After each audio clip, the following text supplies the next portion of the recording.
When you look in a mirror and see yourself and you see like one person looking back, that is not true. You are made out of 50 trillion cells, and the cells are the living entities. So you are a community, not a single person.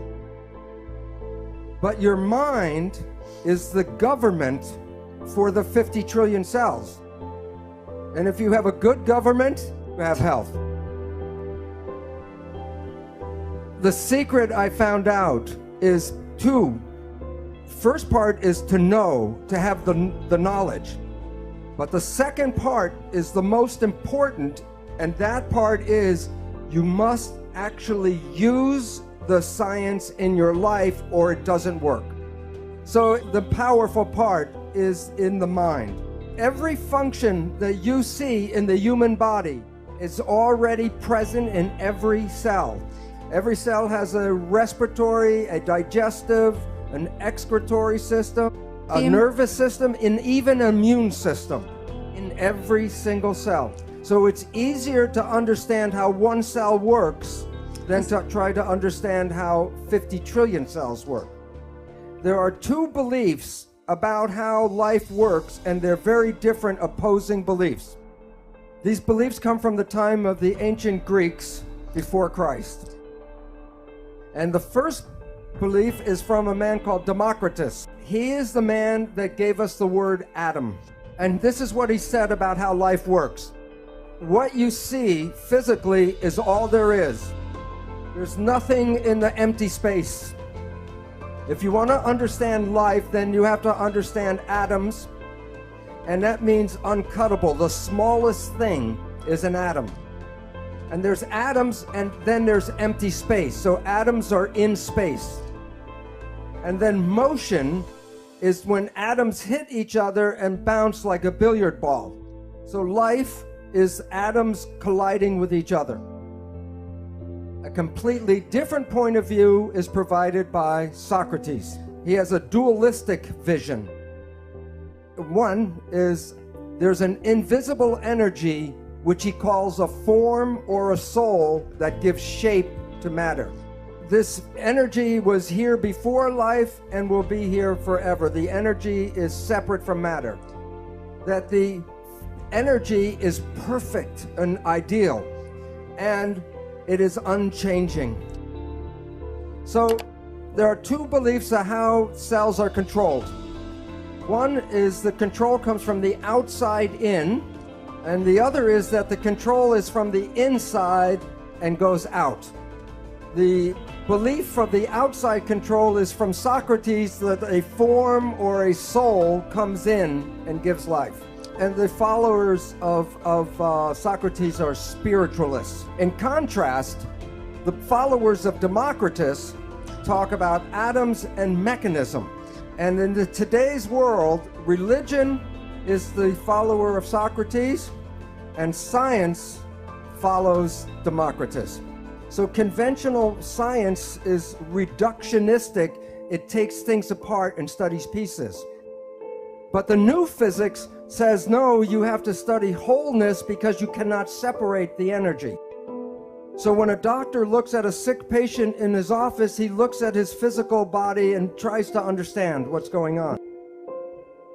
But what we all know about wholeness is that what affects the patient is his job, the family, the environment, the community, so that to study illness, you can't see it just in the physical body. So this is how energy waves interact. I drop two rocks from the same size rocks from the same height at the same time, and they hit the water. The ripples are in phase and they come toward each other. The question is, what happens when the waves meet? So the two waves interfere with each other, and the result when they're in phase is the wave is more powerful. Okay? It is called constructive interference. Okay, there is an opposite effect. This time I drop the two rocks from the same height, but I drop one before the other. And the ripples come toward each other, but they're out of phase. So two waves can interfere and cancel each other out. This is called destructive interference. You have all experienced this in your life. Constructive interference is called good vibes, and destructive interference, bad vibes.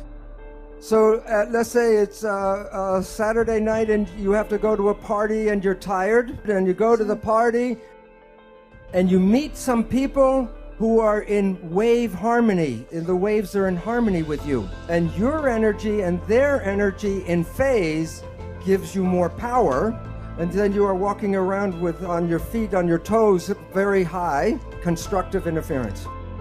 Bad vibes. You are in a scary place, and you feel the energy go. What is going on is there's energy in the field that conflicts with you, and it cancels your energy. Bad vibes. All animals and all plants communicate with vibration. The gazelle doesn't have to go up to the lion and say, "Are you my friend?" Because at the distance, the energy could be felt, and the gazelle will not go there because of bad vibes. If we were, when we were young, were taught to be sensitive to the vibrations, we would not find ourselves in bad relationships and bad places.